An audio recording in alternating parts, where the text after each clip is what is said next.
Certaines églises qui s'appellent l'église de réveil sont devenues des sectes. Lorsque la parole du pasteur est plus respectée que la parole de Dieu, c'est une secte. Daddy a dit, papa a dit, papa a dit, la Bible a dit. La Bible a dit. J'ai dit la Bible a dit. Oh, Daddy a dit, papa a dit, le pasteur a dit. Vous n'avez pas été sauvé par un pasteur, ni par un prophète, ni par un apôtre, sauvé par Jésus.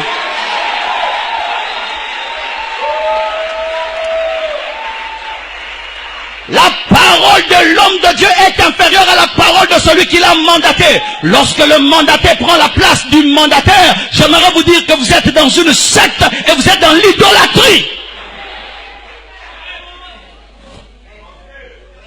Avec des photos du pasteur dans l'église.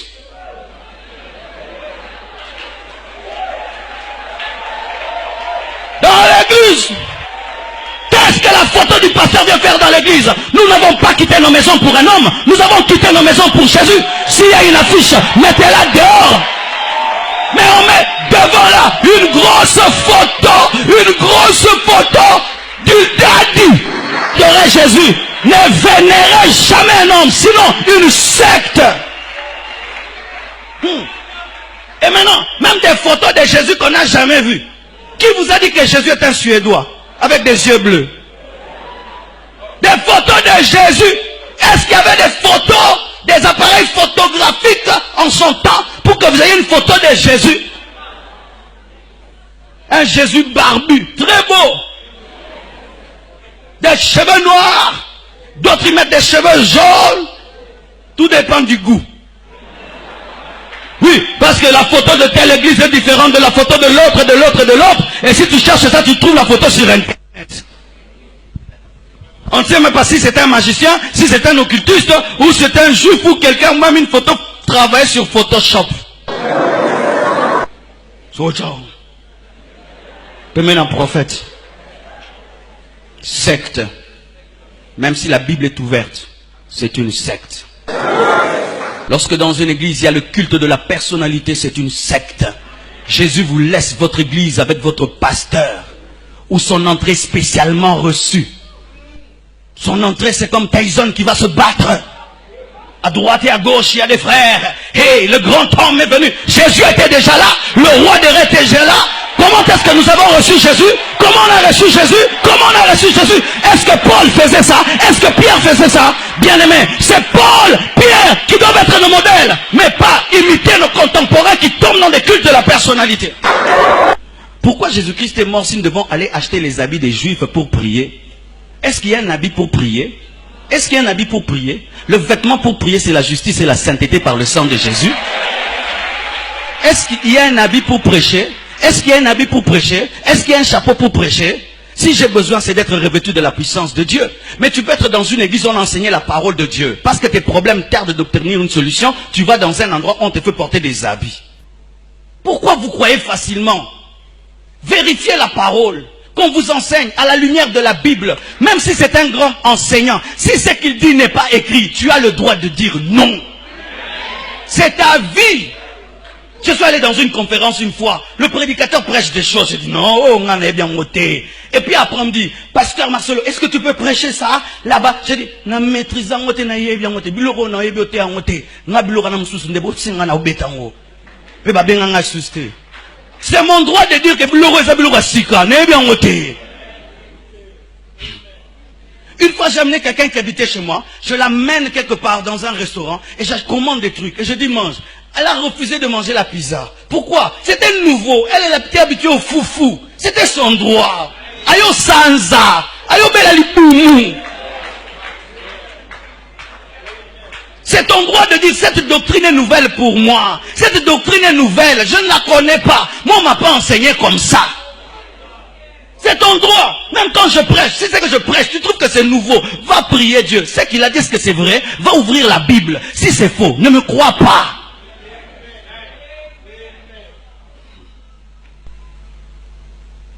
Et les gens croient. Et vous savez pourquoi ils croient? Parce qu'il y a un envoûtement satanique derrière tout faux enseignement. De la même manière qu'il y a l'onction de l'esprit derrière la vérité, il y a un envoûtement satanique derrière le mensonge. C'est pourquoi Paul dit, que si notre évangile est voilé, il est voilé parce que le Dieu de ce siècle a voilé l'intelligence. Comment est-ce que quand on prêche la vérité, tu n'arrives pas à croire, mais quand c'est un mensonge, tu crois directement. Un envoûtement. Et voici les proies faciles de l'erreur. Ceux qui aiment les miracles plus que Dieu. Ceux qui croient que l'éloquence c'est la vérité. Et ceux qui croient que la persuasion c'est la connaissance. Je répète. Lorsque tu crois au miracle, sans vérifier la source du miracle, tu seras perdu. On ne prie pas dans un endroit parce qu'il y a des miracles. Je répète, on ne prie pas dans un endroit parce qu'il y a des miracles. Parce que Satan s'y fait des miracles. 2. L'éloquence n'est pas la vérité. Je peux venir là. Frères et sœurs, il n'y a pas que Jésus. Tu peux prier aussi sa mère. Parce que si tu ne vois pas le fils, tu peux voir la mère. Et la mère va t'introduire chez les fils, n'est-ce pas? Oui. Il parle bien. Mais il dit quoi en parlant bien? Tu as vu le français? Frères et sœurs, tu peux invoquer Gabriel. Et une fois je priais, Gabriel m'est apparu, et puis je lui ai prié, il m'a exaucé, et puis Michael, des fois je dis à Michael de venir, il vient. Oh, praises. La Bible dit, on ne prie pas les anges. Si quelqu'un te prêche dans un mauvais français, il faut prier les anges. On ne prie pas dans une église parce que le pasteur parle un bon français. Oui. On ne prie pas dans une église parce que le pasteur est éloquent. On prie d'abord parce qu'il y a la vraie doctrine. Mais si maintenant il est prêché en bon français, c'est bon aussi. Mais si tu pries parce qu'il y a le français, on peut t'amener en enfer en français. Quelqu'un te persuade qu'il a dit la vérité. Je peux te persuader, je te convainc, mais j'ai menti. C'est pourquoi des fois, si ton intelligence est partie, mais si tu sens que ton cœur doute, ne crois pas en ton intelligence. Parce que des fois, ton cœur te parle plus que ta tête. Oh, alléluia. N'est-ce pas qu'un jour, quelqu'un t'a menti, mais ton cœur a dit il ment. Mais ta tête était convaincue. Pourquoi? Le Saint-Esprit dans ton esprit, il peut te dire, ce n'est pas vrai. Mais tu n'as pas encore la connaissance, mais il te dit, c'est vrai. Il t'a dépassé dans la connaissance, mais ton esprit te dit, c'est faux. Oui. Tu peux rencontrer quelqu'un, il a une grande connaissance de l'erreur. Mais toi, tu n'as pas une grande connaissance de la vérité, mais tu es dans la vérité. Il te convainc, mais ton esprit te dit, c'est pas vrai. Ne crois pas en une chose parce que tu es convaincu seulement. Crois en une chose parce que tu as la paix de l'esprit dans ce qu'on t'a convaincu. Vous devez aimer la vérité. Même si la vérité vous dérange, même si la vérité vous fait mal, vous devez aimer la vérité. Vous ne devez pas quitter un lieu parce que la vérité vous y blesse. Il faut y rester jusqu'à ce que la vérité vous transforme. Vous ne devez pas aller à l'église pour qu'on vous flatte. Vous devez aller à l'église pour que vous soyez changé, formé, transformé. Mais si vous n'avez pas l'amour de la vérité, vous n'avez pas l'amour de la vérité, bien aimé, l'hérésie va tomber sur vous.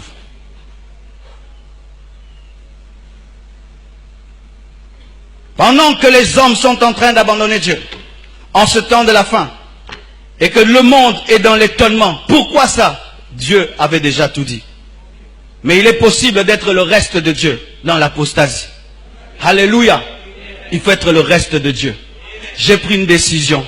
Quel que soit ce qui arrivera, je resterai fidèle aux enseignements qu'on m'a donnés il y a 12 ans, il y a 15 ans.